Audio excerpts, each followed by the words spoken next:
Hello dear students, कैसे हैं आप सब। क्या आप लोगों ने कभी किसी को एग्रीकल्चर करते हुए देखा है, जिसे हम लोग हिंदी में खेती करना कहते हैं।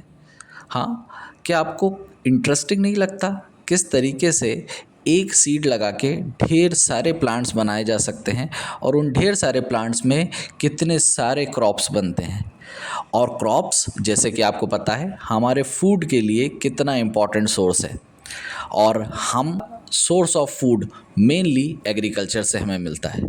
तो आइए हम इस चैप्टर नंबर 1 साइंस के पढ़ने वाले हैं, क्रॉप प्रोडक्शन एंड मैनेजमेंट। और इस पूरे चैप्टर में आप लोगों को बड़े ही बढ़िया ढंग से इस चैप्टर की पूरी बातें डिटेल बताई जाएंगी। तो यस, आप लोग जुड़े हुए हैं मेरे साथ mission vision classes, that is MV classes के साथ। तो बिना वक्त गवाए हम लोग शुरू करते हैं क्रॉप प्रोडक्शन एंड मैनेजमेंट। तो बात करते हैं हम लोग एग्रीकल्चरल प्रैक्टिस के बारे में। एग्रीकल्चरल प्रैक्टिस क्या है? एग्रीकल्चर प्रैक्टिस में हम लोग सीखते हैं किस तरीके से क्रॉप को लगाया जा रहा है और किस तरीके से हम उसे स्टोर कर रहे हैं। और अगर हम बात करें क्रॉप की, तो क्रॉप क्या है? जब आप एक ही तरीके के बहुत सारे प्लांट्स एक फील्ड में लगाते हैं तो वो क्रॉप कहलाता है। जैसे फॉर एग्ज़ाम्पल देखिए, एक कॉर्न का प्लांट है, लेकिन मैं इसे क्रॉप नहीं कहूँगा। लेकिन जब इस कॉर्न के प्लांट को मैं ढेर सारी क्वांटिटी में इस फील्ड में लगाऊंगा तो ये बनेगा क्रॉप। आई होप आप समझ चुके हैं। तो क्रॉप के लिए क्या चीज़ इम्पॉर्टेंट है? तो क्रॉप के लिए obviously soil is a most important thing.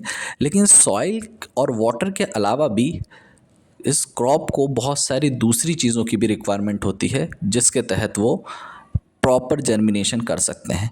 और वो 3 चीज़ें हैं, और वो क्या हैं?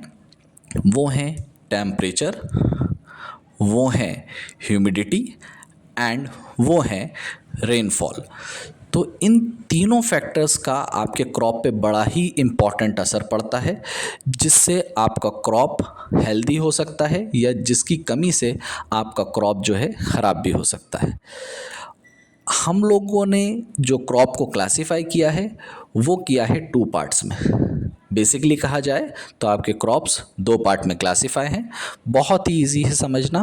First one is kharif crop and second one is rabi crop. अब ये खारिफ क्रॉप क्या है और ये राबी क्रॉप क्या है, तो आइए देखते हैं। Kharif crop is a crop जो हम लोग रेनी सीज़न में उगाते हैं। मेनली ये जून से सितंबर के बीच में लगाया जाता है। जैसे इसके कुछ एग्जांपल्स हैं: पैडी, मेज़, सोयाबीन, ग्राउंडनट एंड कॉटन। जबकि राबी क्रॉप्स क्या हैं? राबी क्रॉप्स वो हैं जो हम लोग विंटर सीजन्स में लगाते हैं, जैसे कि वीट, ग्राम, पिया, मस्टर्ड एंड लिनसीड्स। जनरली इसे अक्टूबर और मार्च के बीच में लगाया जाता है। अब हम बात करते हैं कि क्रॉप प्रैक्टिसेस में कौन कौन सी प्रोसेसेस इन्वॉल्व होती हैं, और इसके आगे हम लोग इसको डिटेल में पढ़ेंगे। तो मैं एक एक करके इनके नाम बताता हूँ। सबसे पहला नाम है preparation of soil. Preparation of soil में हम हमारी सॉइल को तैयार करते हैं कि उसमें आगे सीड्स डाला जा सके। अगला स्टेप है, अगला मेथड है सोइंग। तो सोइंग ऑफ सीड में हम ज़मीन में उस प्रिपेयर्ड की गई सॉइल में बीज डालते हैं। अगला method adding manure and fertiliser.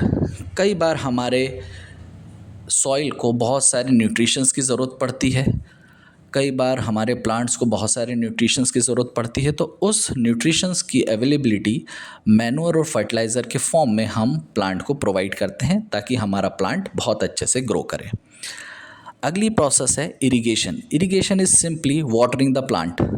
जब आप पूरे क्रॉप्स को पानी प्रोवाइड करते हैं तो इसको हम लोग कहते हैं इरिगेशन। नेक्स्ट है हार्वेस्टिंग। हार्वेस्टिंग कहते हैं जब आपके क्रॉप प्रॉपर प्रिपेयर हो जाएं तो उस क्रॉप्स को हम प्रॉपर तरीके से कट करें और उसको हम लोग स्टोरिंग के लिए तैयार करें।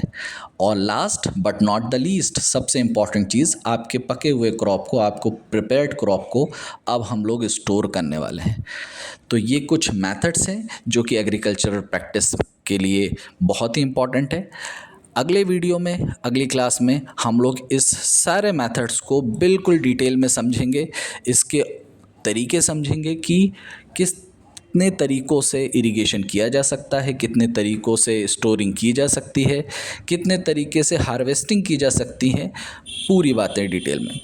तो आपको ये वीडियो कैसा लगा मुझे ज़रूर कमेंट बॉक्स में बताएं, और अगर आपको ये वीडियो पसंद आया हो तो इसको आप लोग ज़रूर अपने फ्रेंड्स के साथ शेयर करें, और अगर आप नए हैं तो मेरे इस चैनल को ज़रूर सब्सक्राइब करें। Thank you so much.